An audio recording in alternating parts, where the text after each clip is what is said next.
دنیا میں دو قسم کے لوگ پائے جاتے ہیں۔ Number 1 introvert, number 2 extrovert.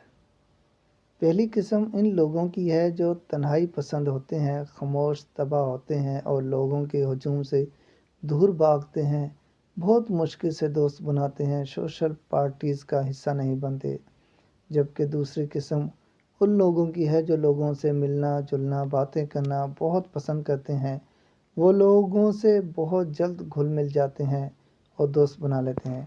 مزے کی بات ہے کہ کوئی بھی انسان مکمل طور پر انٹروورٹ نہیں ہوتا، نہ ہی مکمل طور پر ایکسٹروورٹ ہوتا ہے۔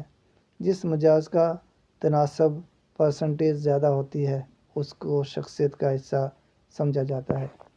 مجھے یہ بہت دلچسپ لگا۔ ہم لوگوں کو اپنی شخصیت کا پتہ ہونا چاہیے کہ ہم کیسے ہیں، ہمیں کیسے ہونا چاہیے۔